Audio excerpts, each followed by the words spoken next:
In the quiet architecture of human relationships, certain patterns emerge with such eerie consistency that they seem woven by an invisible hand.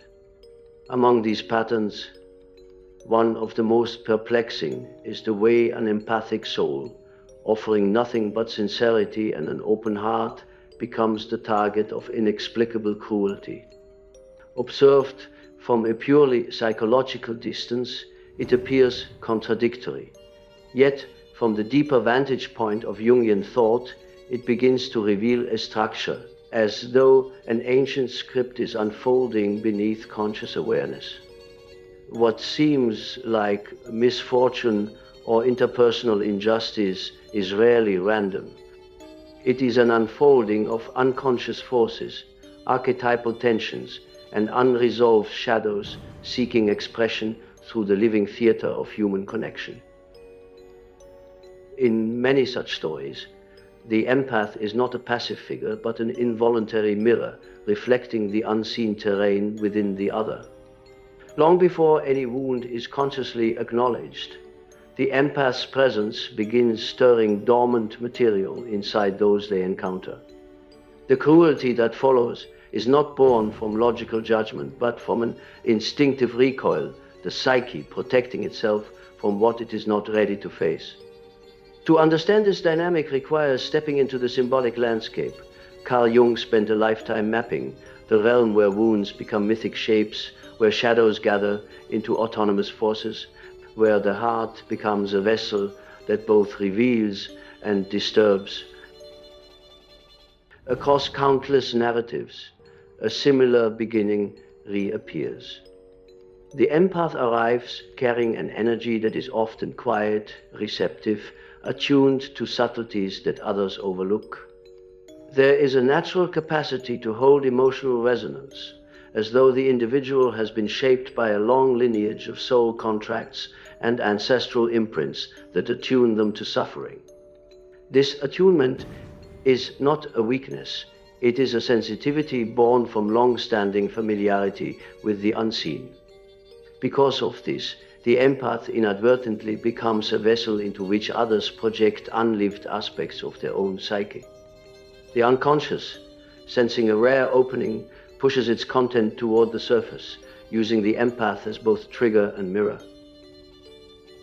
The one who hurts the empath rarely understands what is occurring. On the surface, their actions may appear calculated, dismissive, or even cruel. But beneath that behavior lies a deeper movement, the shadow awakened and disturbed. Jung often noted that the shadow resists illumination. When someone encounters a person whose presence carries emotional clarity, vulnerability, or compassion, the unconscious interprets this as a threat. Compassion becomes confrontation. Openness becomes exposure. Love becomes a spotlight, revealing the hidden architecture of unprocessed pain. Thus, the empath becomes the bearer of an ancient conflict, the confrontation between conscious identity and the rejected aspects of the psyche. It is as if the empath's silent presence lifts a veil, making the other feel visible in a way they have never allowed themselves to be. This visibility triggers defensive reactions, distancing, belittling, withdrawing, or aggression, each one a strategy the psyche employs to protect itself from transformation. What appears as mistreatment is, in essence, the ego's fear of dissolution. As the dynamic unfolds, a symbolic pattern becomes recognizable.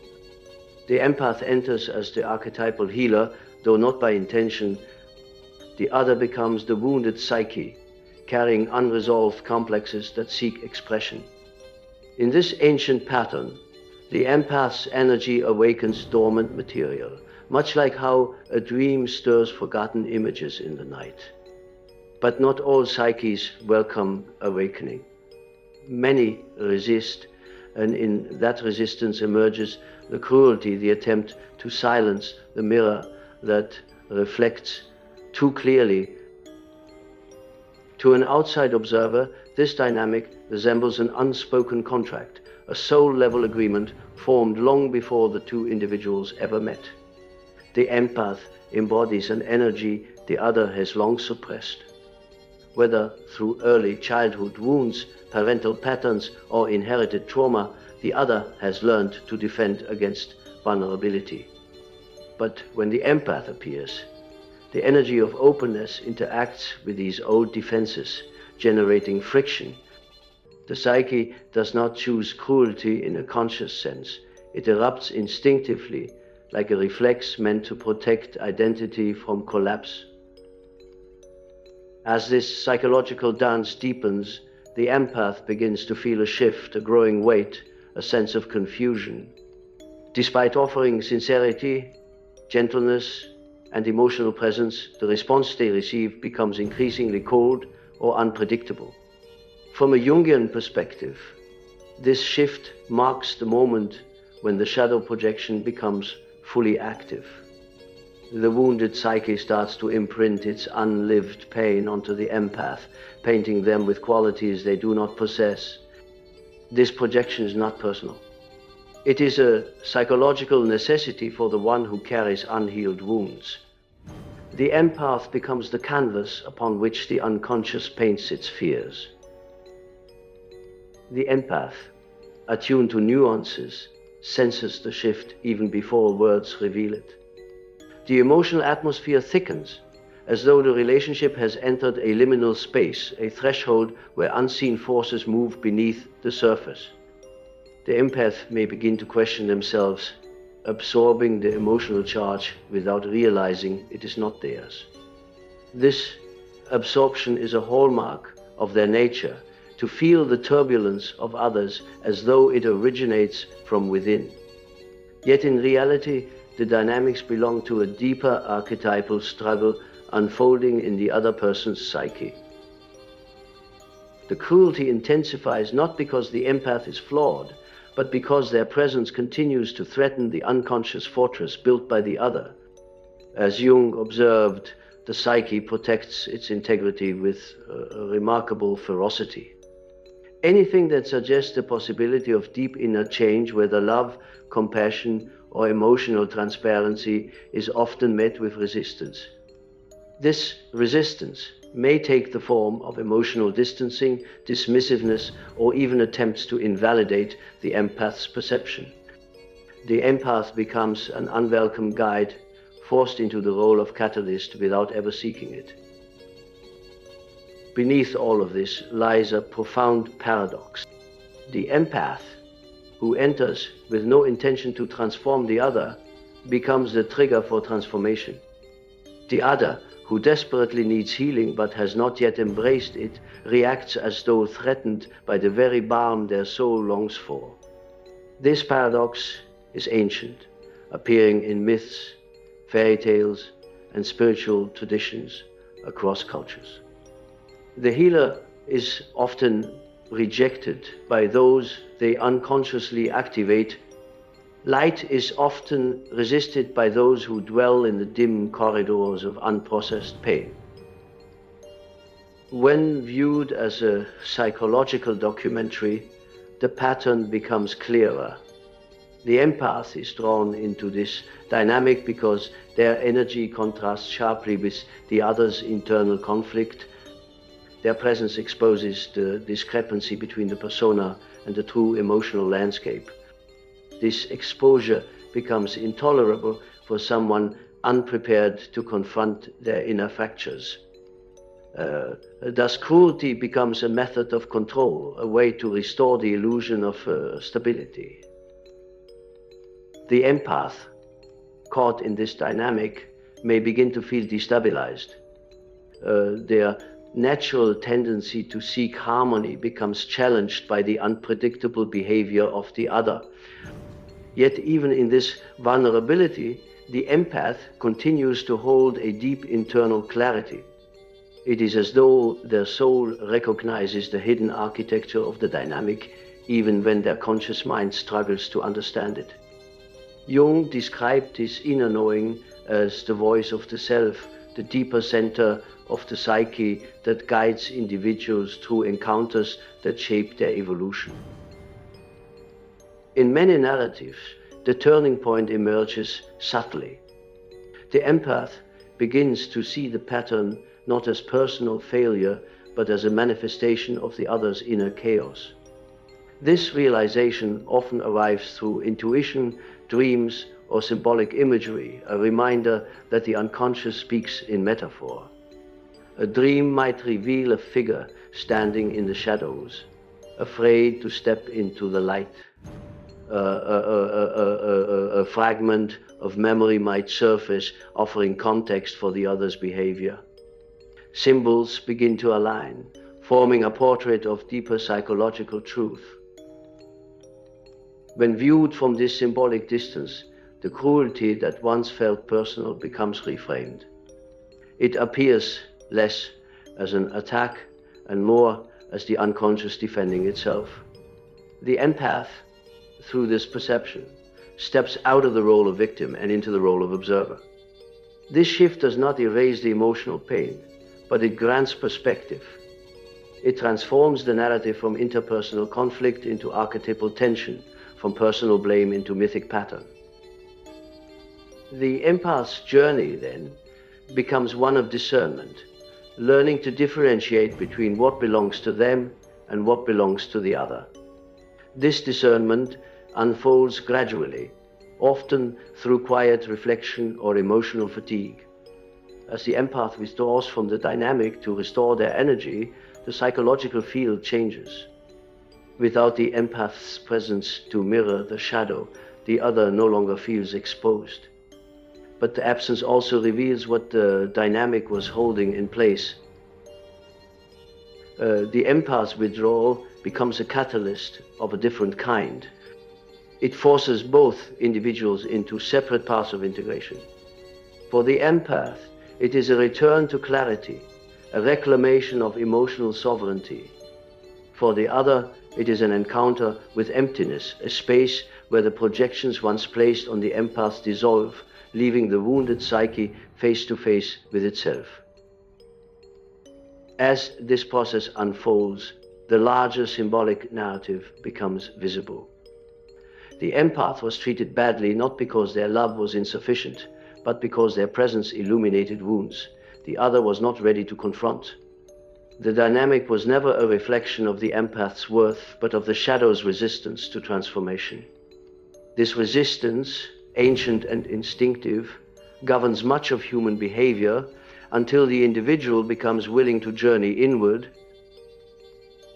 In this way, the empath's suffering becomes part of a larger psychological mythos. It is the myth of the mirror, the myth of the wounded healer, the myth of the unconscious seeking integration through conflict. The cruelty endured is not the end of the story, but the beginning of a deeper awakening, one that reshapes both individuals, though often in separate ways. And so the narrative continues, moving through the symbolic terrain where wounds become teachers, where shadows evolve through confrontation, where love becomes a catalyst, not for comfort but for revelation.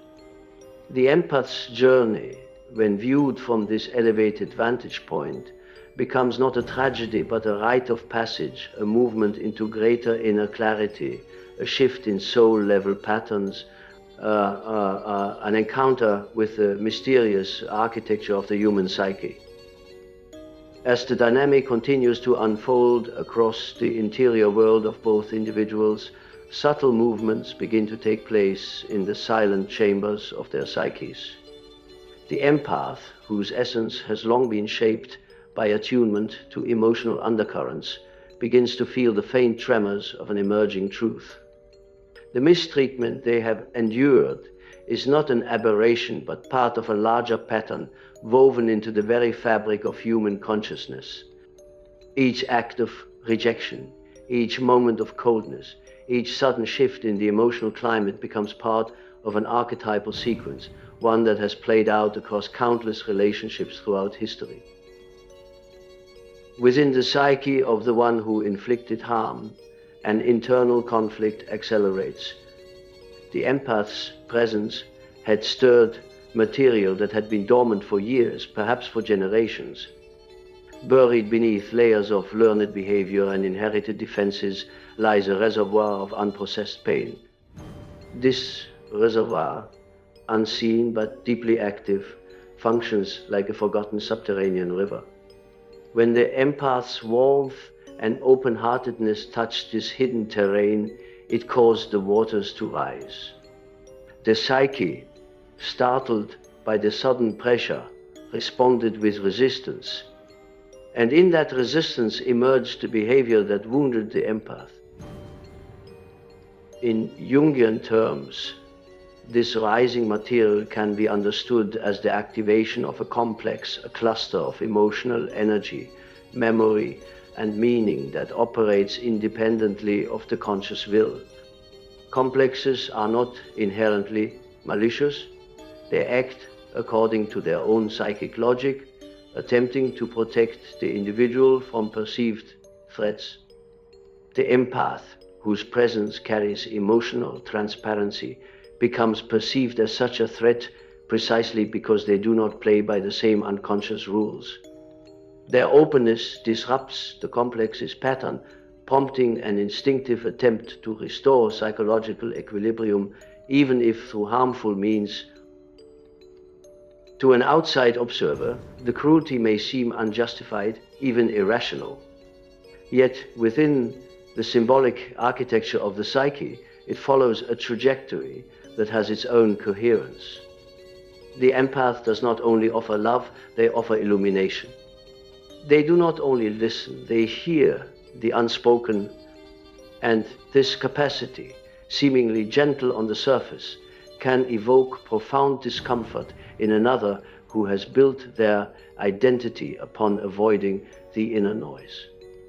The empath's presence disrupts the dormant equilibrium of avoidance. It invites the shadow into the light, and the shadow, when cornered, resists.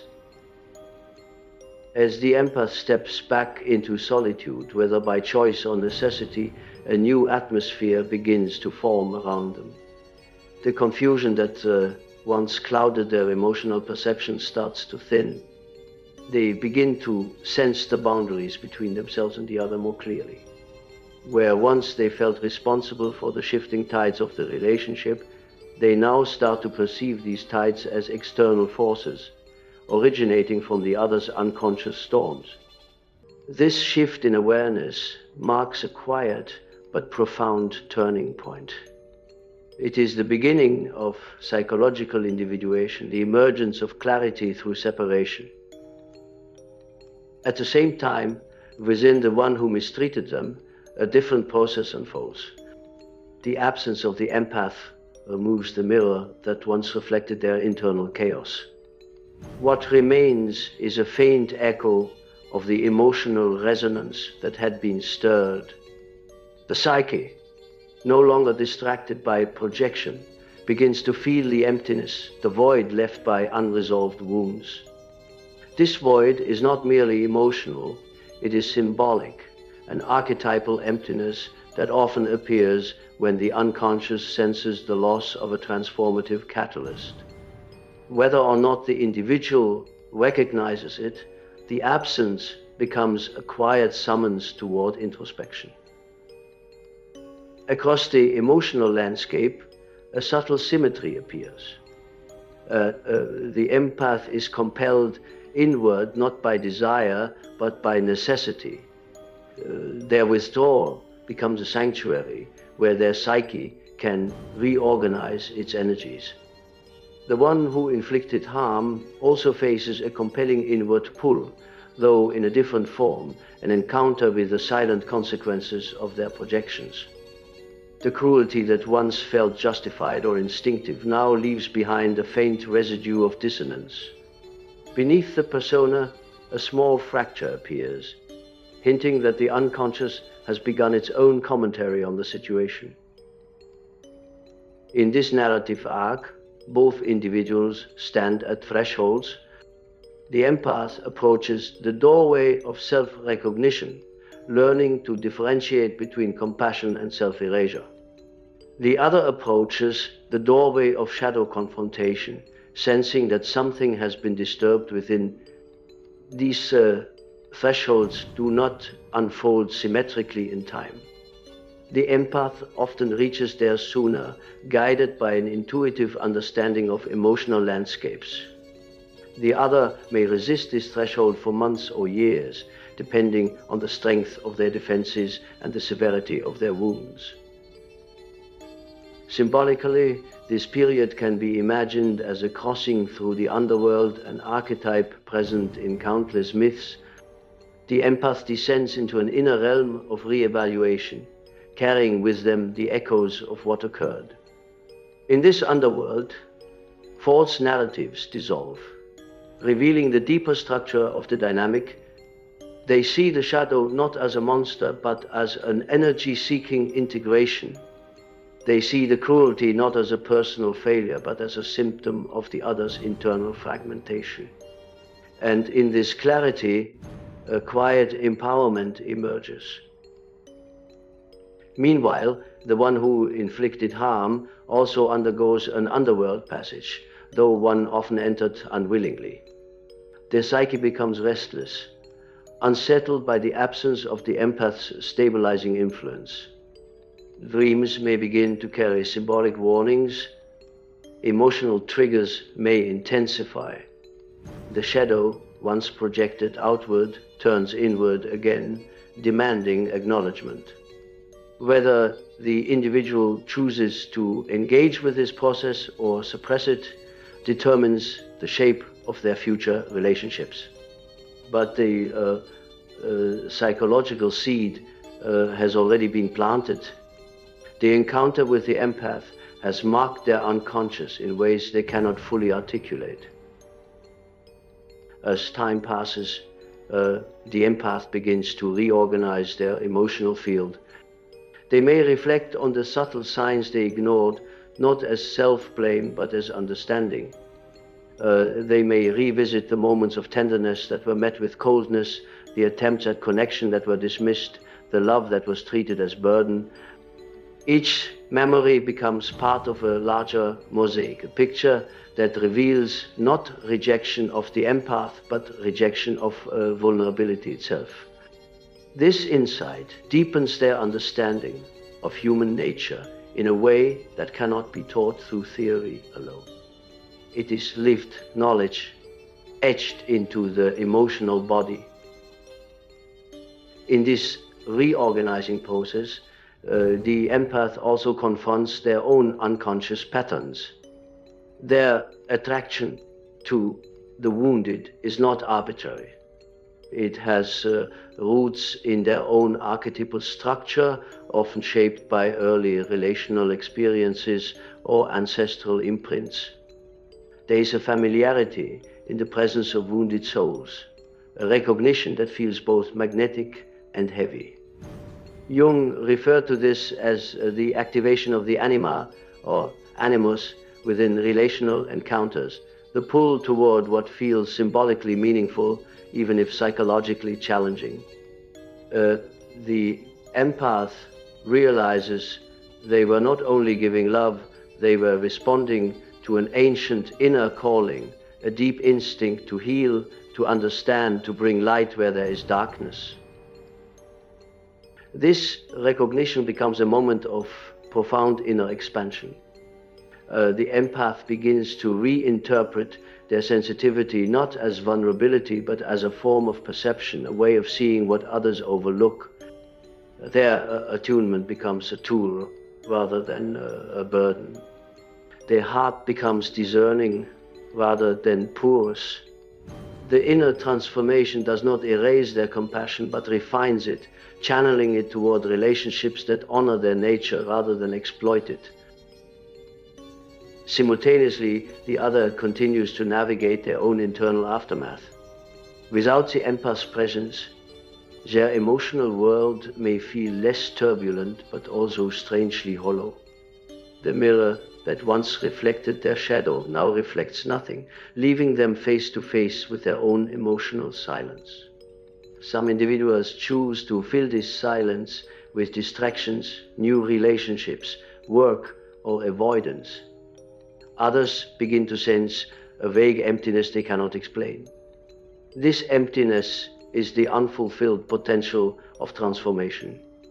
The encounter with the empath awakened a possibility, but the psyche must choose whether to embrace or reject it. For both individuals, dreams often become the language of the unconscious during this phase. The empath may dream of crossing wide landscapes, moving from dense forests to open fields. Such imagery symbolizes their transition from confusion to clarity, from entanglement to freedom. The other may dream of corridors, locked rooms, or fragmented figures, symbols of unintegrated aspects of their own psyche. These dreams are not mere illusions, they are messages, encoded expressions of the inner processes guiding each individual toward their next stage of psychological evolution. Over time, the empath begins to reclaim their internal luminosity. The bruises left by cruelty fade, leaving behind a deeper understanding of their relational role in the world. They may begin to discern patterns in others more quickly, recognizing the early signs of projection or emotional instability. Their sensitivity becomes a compass rather than a trap. They step into relationships with a greater sense of self-preservation, not from fear but from awareness. The other two carries the imprint of the dynamic, though the integration may be slower. They may find themselves unexpectedly reminded of the empath's presence, not in a sentimental way, but as a symbolic echo. Something about the encounter altered their unconscious landscape. They were not merely interacting with another person, they were interacting with an archetype, a living embodiment of emotional depth that stirred their shadow into visibility. Such encounters are rarely forgotten, even if consciously denied. And thus, the larger narrative continues to unfold. The empath emerges, changed but not diminished. The other becomes subtly aware of an unresolved tension within. The dynamic, once painful and chaotic, begins to reveal its purpose: transformation through confrontation with the unconscious. Nothing in this sequence is accidental. Each step follows the deeper laws governing the psyche, laws that operate quietly beneath human behavior. The empath's love was not rejected, it was met with fear. The cruelty was not personal, it was defensive. The ending was not a failure, it was an initiation. And through this initiation, both individuals were drawn into paths of inner evolution, shaped not by intention, but by the instinctive movements of the soul. As the narrative progresses into deeper symbolic terrain, the relationship between the empath and the one who inflicted harm begins to reveal layers that were invisible during the unfolding of the events themselves. What once appeared as a series of interpersonal misunderstandings is now revealed as part of a far more intricate psychological tapestry. Within this tapestry, both individuals become expressions of larger archetypal patterns, echoes of the universal dance between light and shadow, consciousness and the unconscious, wound and healer. The empath's journey through the aftermath leads them to a liminal space, a threshold where internal and external worlds meet. In this space, emotional residues that once felt overwhelming begin to organize themselves into coherent shapes. The psyche, no longer entangled in the immediate turbulence, begins to reconstruct meaning from the fragments. The empath starts to sense how deeply their sensitivity was intertwined with the other's inner fractures. They begin to perceive that their love acted not simply as affection, but as a psychic catalyst, one that generated profound disturbance within the other's unconscious. From this elevated vantage point, the empath can observe the symbolic movements that occurred beneath the surface. They see how their emotional openness illuminated corridors within the other psyche that had long been closed. These corridors, filled with unhealed memories and forgotten vulnerabilities, reacted to illumination with instinctive defense. The cruelty they receive becomes reframed not as punishment, but as the psyche's attempt to extinguish what it could not yet integrate. This understanding brings a subtle shift in the empath's inner landscape. What once felt like betrayal now begins to resemble a psychological necessity, an inevitable reaction triggered by the collision of two vastly different internal worlds. The empath begins to see themselves not as the cause of the chaos, but as the unwitting bearer of a symbolic role, the awakener, the mirror, the presence that calls forth the hidden. Across the subtle field of their inner world, a new form of clarity emerges. The empath begins to recall the early moments of the relationship, the quiet resonance, the soft familiarity, the unspoken recognition. These early moments were the beginning of the activation, the point where the unconscious sensed the potential for exposure and transformation. The attraction was not merely emotional, it was archetypal. Two psyches carrying complementary energies moved toward each other with a force neither fully understood, but this archetypal resonance carried an inherent tension. The empath, attuned to emotional depth, naturally sought connection on the level of authenticity. The other, shaped by defenses constructed long before the empath arrived, sought connection through survival patterns rooted in the shadow. The collision of these modes of relating became the fracture point, the moment when unconscious forces took control of the dynamic. From the empath's perspective, love was offered with sincerity. But from the other's internal vantage point, love was a threat to the persona, the fragile mask they had learned to wear in order to navigate the world. The empath's presence threatened to pierce this mask, revealing a rawness the individual had spent years avoiding. Thus, cruelty emerged not as intentional malice, but as a desperate attempt to restore the boundary between persona and shadow. Meanwhile, the empath's psyche also undergoes transformation. Having withdrawn into introspection, they begin to reconnect with the deeper archetypes within themselves. One such archetype is the wounded healer, the one who possesses the capacity to feel deeply because they have traversed the corridors of suffering in their own lineage. Another is the seer, the one who perceives the hidden mechanisms of the psyche even when the conscious mind struggles to interpret them. These archetypes awaken within the empath, subtly guiding them to understand not only the dynamic but the purpose behind it. It becomes increasingly clear that the empath was not drawn into this relationship by accident. Their own unconscious held patterns that resonated with the other's wounds. This resonance formed an invisible bridge between them, a bridge that carried both potential for connection and potential for destruction. Through this bridge, energies moved in both directions.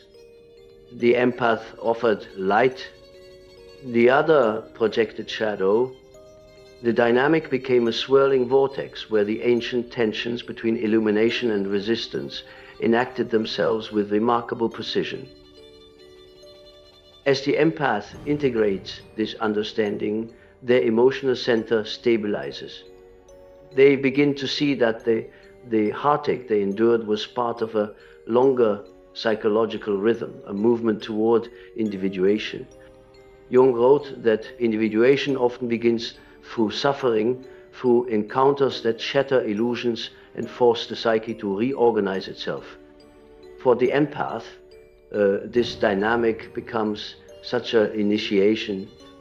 The cruelty they endured becomes the doorway through which greater clarity, strength, and self-awareness emerges. On the other side of the story, the one who inflicted harm also continues to feel the aftershocks of the encounter. The absence of the empath's presence leaves an internal imprint, a subtle but persistent awareness of something unresolved.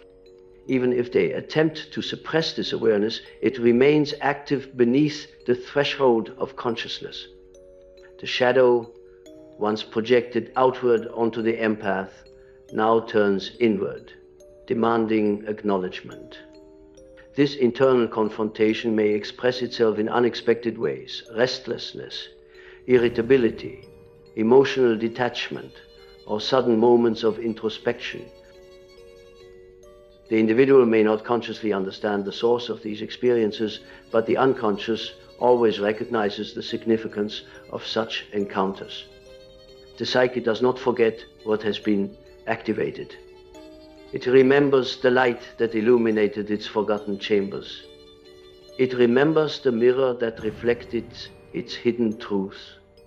The empath's departure does not erase the impact. It amplifies it by removing the distraction. Without the empath to hold the emotional field, the individual must now face the silence of their inner world alone. It is in this silence that the true psychological work begins.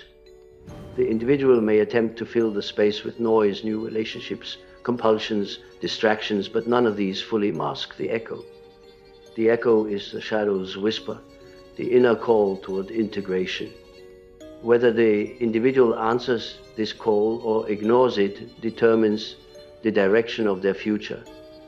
The encounter with the empath becomes a symbolic crossroads, one path leading to deeper inner work, the other leading to repetition of old patterns. Meanwhile, the empath also stands at their own crossroads. Their sensitivity, once experienced as both gift and burden, begins to crystallize into wisdom. They learn to differentiate between empathy and self-sacrifice, between compassion and entanglement. They begin to recognize the early signs of shadow projection in others. Their intuition sharpens, guiding them more clearly toward relationships that nourish rather than deplete their emotional energy.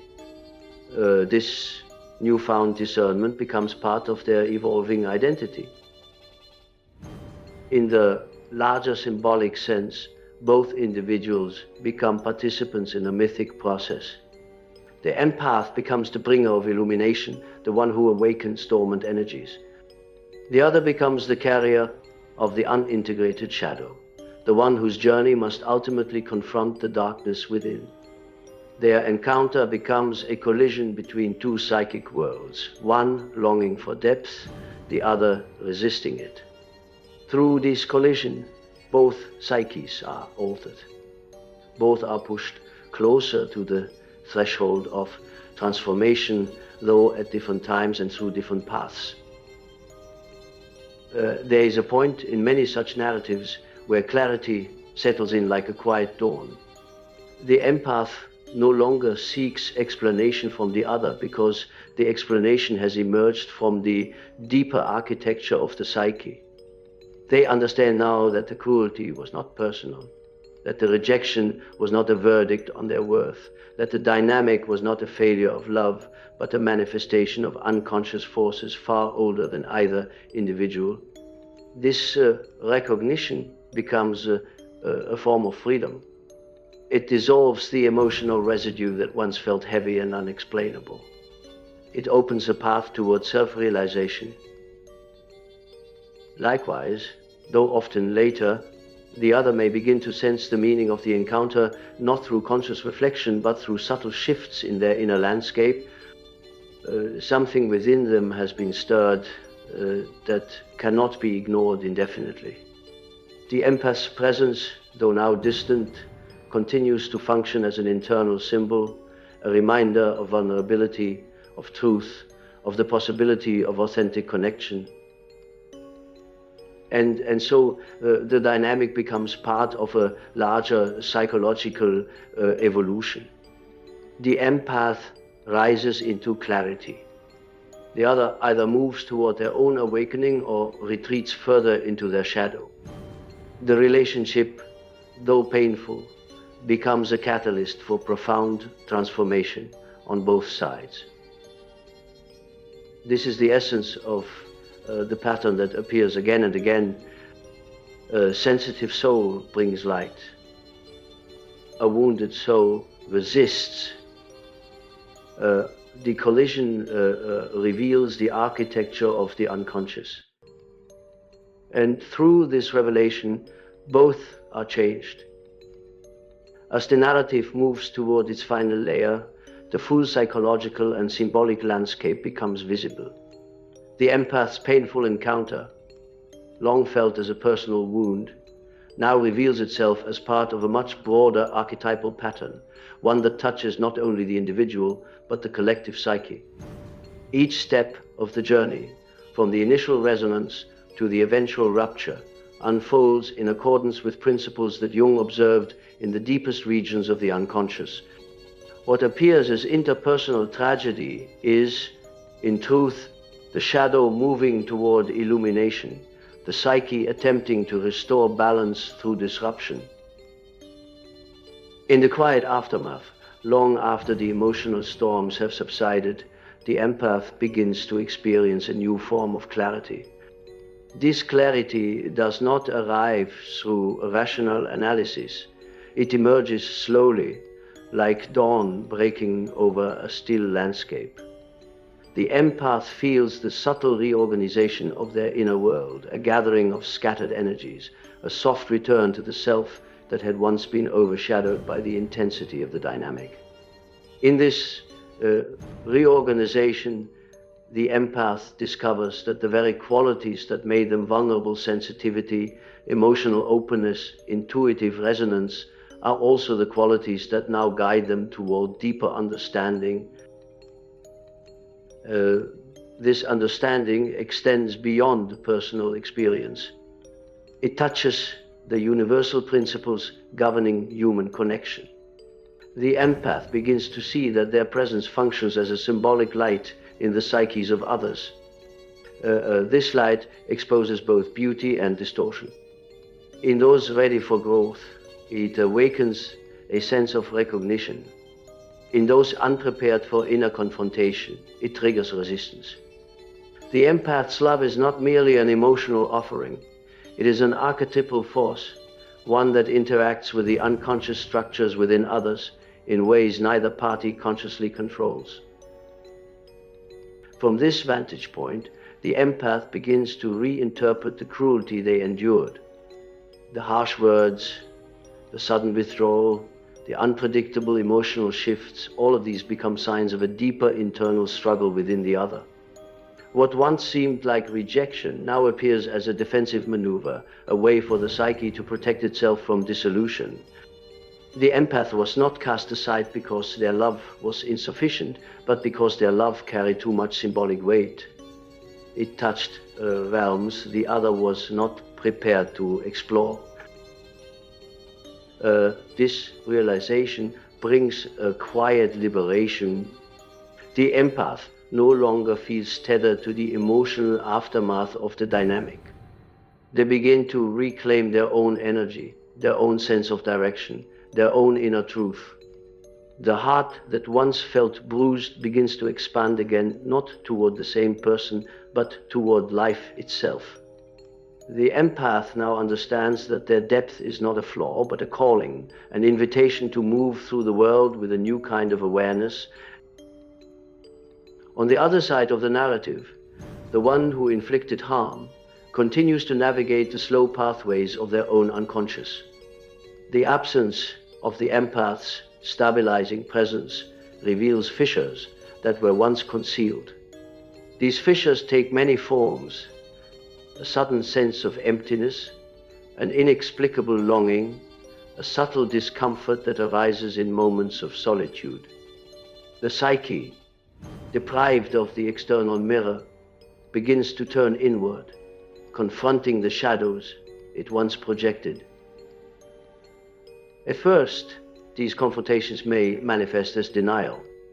The individual may rationalize their behavior, convince themselves that the empath was too sensitive, too demanding, too emotional. But these rationalizations cannot withstand the deeper movements of the unconscious. The shadow, once awakened, does not return to sleep without being acknowledged.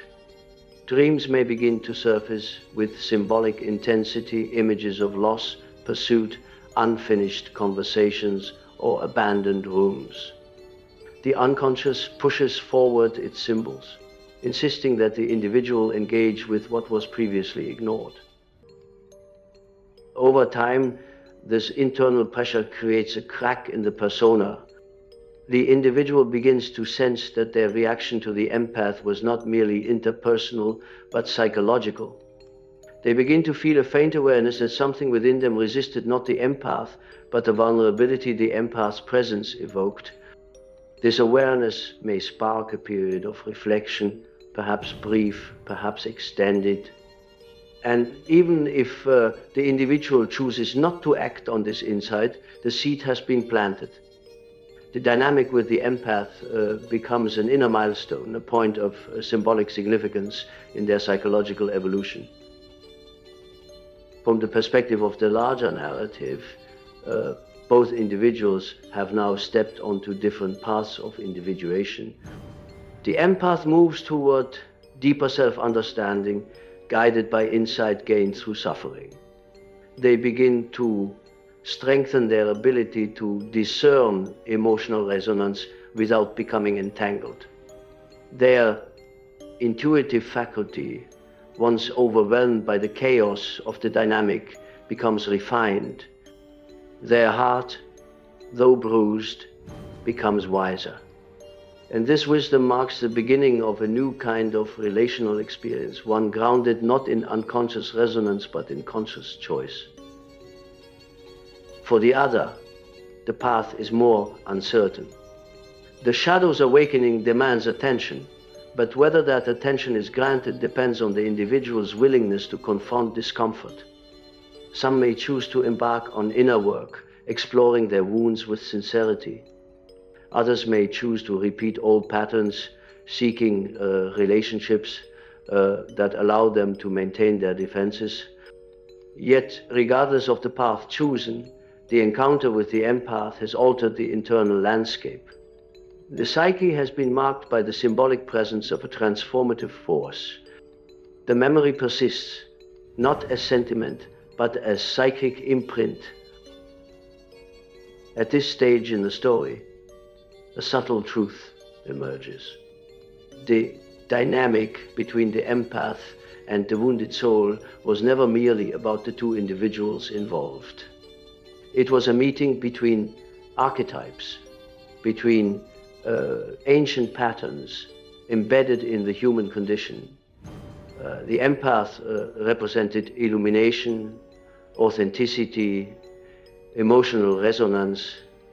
The other represented the guarded psyche, the unresolved shadow, the core wound. Their interaction brought to light tensions that exist within every human being, the conflict between vulnerability and defense, between the desire for connection and the fear of exposure. This revelation brings a sense of quiet reverence to the empath's understanding.